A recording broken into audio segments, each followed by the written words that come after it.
Hello and welcome to Nazna News Stream, bringing you the latest developments from Eritrea, Africa, and around the world, keeping you informed and connected to the truth.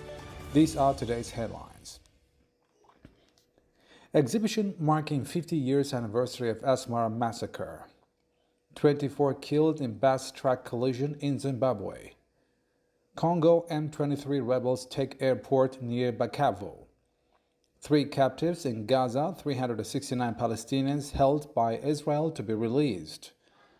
Pope Francis hospitalized in Rome with bronchitis. India to receive billions in U.S. weapons. At least 10 killed by bomb blasts in Pakistan's Balochistan. And at least 6 people killed in fire at South Korean hotel construction site. News in brief.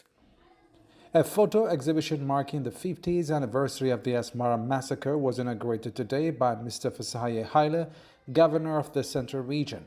The exhibition, located in front of the Asmara Municipality Office, showcases 50 photographs, partial lists of victims' names, and documentary films highlighting the atrocities committed by the Ethiopian colonial regimes in Asmara and its surroundings.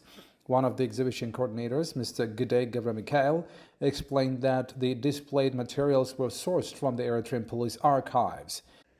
In tribute to the victims, wreaths were laid by Governor Fasahaye Haile, PFDJ Head of Organizational Affairs, Mr. Yusuf Saïr, and Managing Director, Mr. Zaritol Debrahan. The exhibition remains open to the public until Sunday, February 16. A devastating collision between a bus and a truck near Petit Bridge, Zimbabwe, claimed 24 lives yesterday. According to police spokesperson Paul Nyathi, the accident occurred when the bus, carrying 65 passengers from Harare to Petit Bridge, attempted to overtake another vehicle and crashed into an upcoming haulage truck. Authorities have yet to confirm the number of injuries. State media displays images of mangled vehicles and bodies covered at the scene. A government medical officer reported that 17 people died on the spot, while 7 succumbed to injuries at the hospital. President Emerson Mnangagwa expressed heartbreak over the incident and declared it a national disaster, pledging government support for funeral and burial expenses. M23 rebels backed by Rwanda have seized control of Kavumu Airport near Bukavu, a critical airstrip in Eastern Democratic Republic of Congo.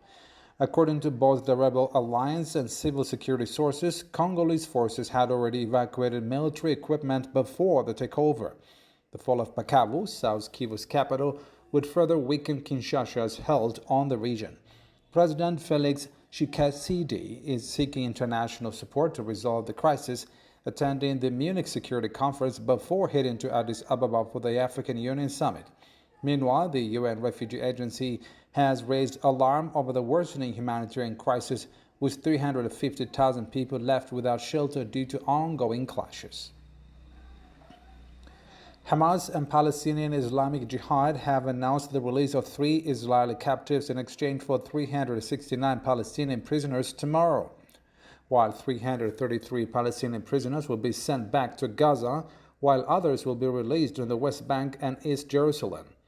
In Rafah, Gaza, residents have closely followed the news, with many expressing renewed hope despite past apprehensions.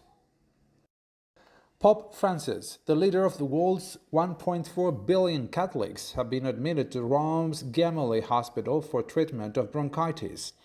The Vatican confirmed that the 88-year-old pontiff underwent diagnostic tests and will remain hospitalized to continue his recovery.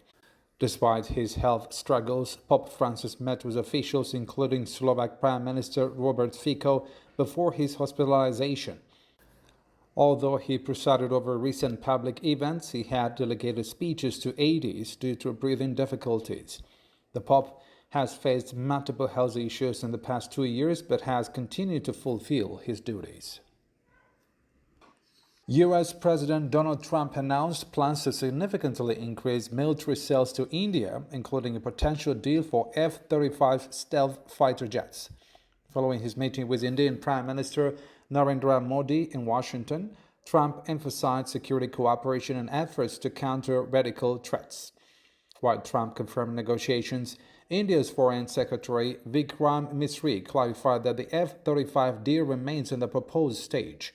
The White House and defense contractor Lockheed Martin have not commented on the matter. Military sales remain a key component of the U.S.-India strategic alliance along with expanded energy trade agreements.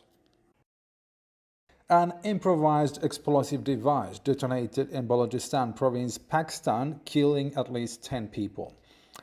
Authorities reported that the blast targeted a vehicle carrying coal miners near the city of Quetta, injuring several others.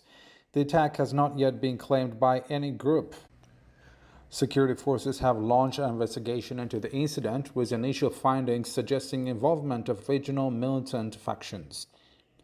Balochistan has long been a hotspot for insurgency, with repeated attacks on security personnel and civilians. The government has pledged a crackdown on militant groups responsible for the ongoing violence. In South Korea, at least 6 people have been killed today in a fire at a hotel construction site in the port city of Busan. Firefighters are still assessing the damages while rescue operations continue. The blaze broke out and escalated rapidly, according to South Korea's Yonhap news agency. Bhutan's fire service deployed 90 firefighters and used helicopters to rescue workers trapped inside the high-rise buildings, including 14 people who were lifted from the rooftop. Television footage shows thick smoke billowing from the modern glass fronted structure, and more than 100 people were evacuated from the site, but it remains unclear if all workers have been accounted for. At least 7 people have been injured, but authorities are still counting casualties. Well, that concludes today's edition of Now News Stream. Please don't forget to like, share, and subscribe for more updates. Thank you for watching, and goodbye.